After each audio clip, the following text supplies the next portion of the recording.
Iranian students and Basiji forces rally in front of the UN office in Tehran to condemn Israeli crimes in the Gaza Strip.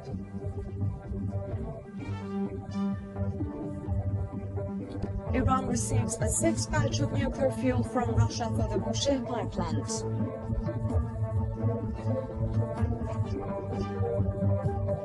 And the final stage of the Thunder 6 military exercises is carried out in southwestern Iran.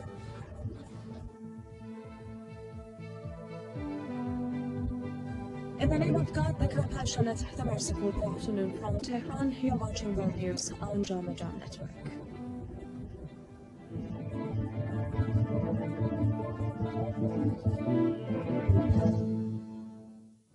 Thanks for joining us.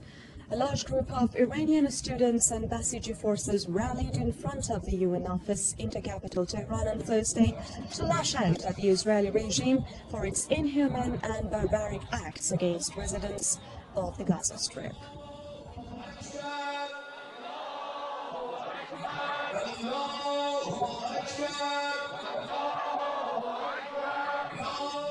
The ralliers also urged the Muslim nations to come to the help of the oppressed Palestinians in Gaza.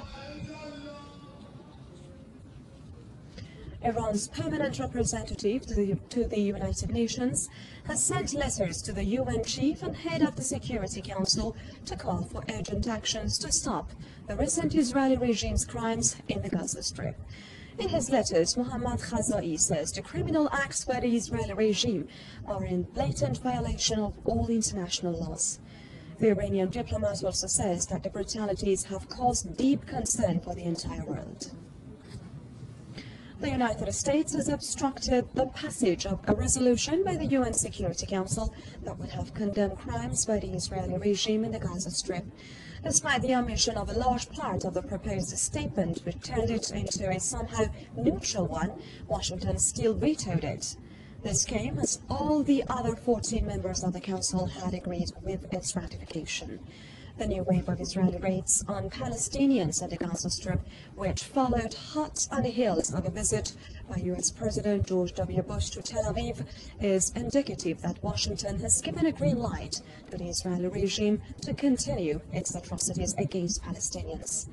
The next session of the UN Security Council to make further revision into the resolution was to be held on Thursday. China says an outline of a new draft UN Security Council resolution against Iran agreed by the 5 permanent members of the Council plus Germany this week calls for further diplomacy and urges all parties to boost efforts to find a solution to Iran's nuclear question. Chinese Foreign Ministry spokeswoman Jiang Yu said Thursday, "My understanding is that the content of the draft resolution includes a call for continued diplomatic efforts and a willingness to resolve the issue through dialogue." She added, "China urges all parties concerned to bolster diplomatic efforts, be active and use creative ideas to achieve a comprehensive and appropriate solution to the Iran question." Iran received a sixth batch of nuclear fuel from Russia Thursday morning for the Bushehr atomic power plant, leaving just 2 more to complete the total consignment. Russia delivered the first shipment of uranium fuel rods to Iran on December 17th, and since then Iran has received about 66 tons of nuclear fuel out of an expected total of 82 tons. The remaining 2 batches will be delivered according to the timetable worked out between Iran and Russia.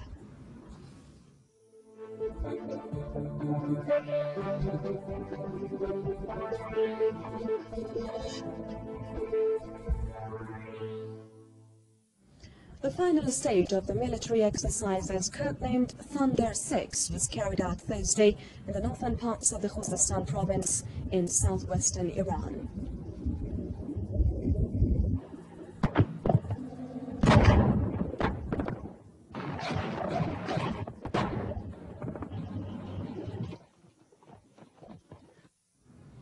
The The military exercises staged by the Iranian army included, among others, taking countermeasures against chemical and psychological warfare, as well as anti-armor and airborne operations. A group of gas exporting countries led by Iran and Russia is moving towards creating a formal body similar to the Organization of Petroleum Exporting Countries, OPEC. The charter for the proposed gas OPEC will be presented for approval at the 7th annual meeting of the Gas Exporting Countries Forum in Moscow in June.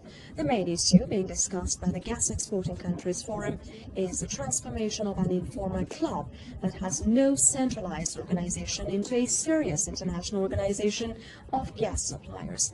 A draft charter of the organization, almost identical to that of OPEC, had been drawn up by Iran last year.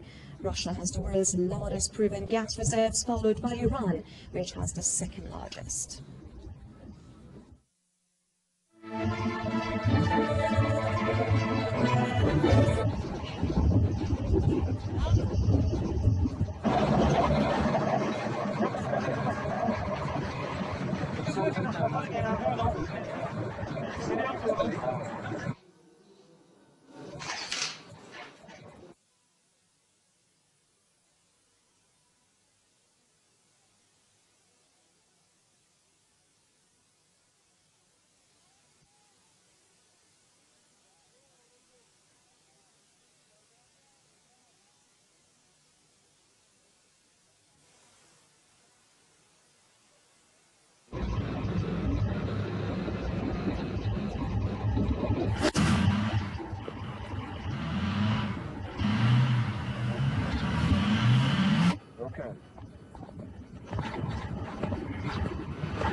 And before we wrap up this edition of German Network News, let's check on the weather. The capital Tehran is having mostly clearer skies coupled with haze on Thursday. The temperature in the capital will drop to 24 degrees Fahrenheit in the coldest hours tonight. Stay tuned for the nationwide weather forecast. Thanks to me and the rest of the team. Goodbye.